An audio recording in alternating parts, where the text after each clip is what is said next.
Because just look where Iraqi Kurdistan is located. Just south of the Caucasus. Ukraine is just northwest of Crimea and Caucasus, and even though the conflict in West Asia has taken attention away from Russia's war in Ukraine, the Kremlin is focused on drawing out Western capabilities in Ukraine for as long as possible. Naturally, the West is worried.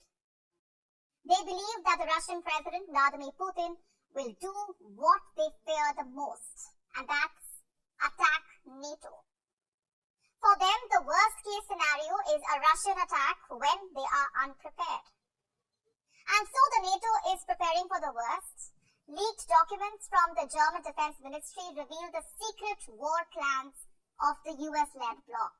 They outline a step-by-step doomsday guide, a guide on how Russia could escalate the conflict in Ukraine to an even bigger battle in Europe. The leaked documents have been published by a German newspaper. They reveal a path to a third world war between NATO and Russia. The outlet in fact claims that Russia could expand the Ukraine war by attacking the NATO ally countries one by one next year. It comes as the ongoing conflict nears its 2-year mark. The report claims that armed forces in Europe are preparing for an attack by Russia on the NATO's eastern flank. This, they say, could include a cyber offensive. The leaked German document is called Alliance Defense 2025, and it details just how Russia would mobilize its soldiers. Germany is reportedly taking the threat seriously. It is preparing for a hybrid Russian attack on the NATO's eastern flank by the summer of 2025. The secret document says Moscow would mobilize 200,000 soldiers before launching a spring offensive against the Ukrainian forces in spring this year. It notes that currently the Kremlin does not have the ability. But if the NATO fails in helping Ukraine, then that could change. It is in fact a very real possibility.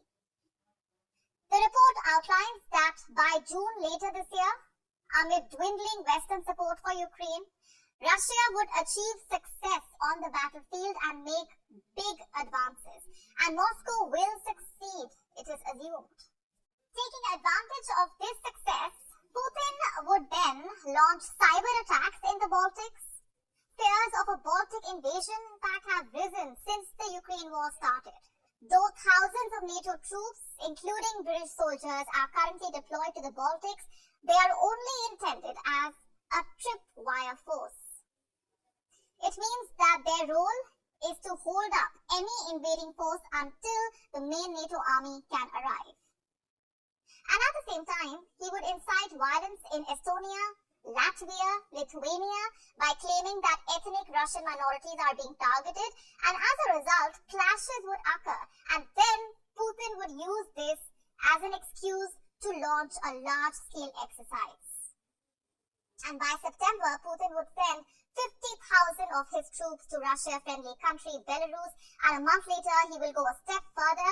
He will move troops and medium-range missiles to the Russian enclave of Kaliningrad. The region is nestled between Poland and Lithuania.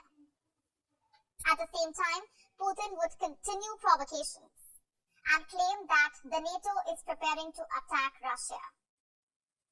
The leaked document further states that Moscow would take advantage of the chaos that will ensue if President Joe Biden is defeated in the presidential elections.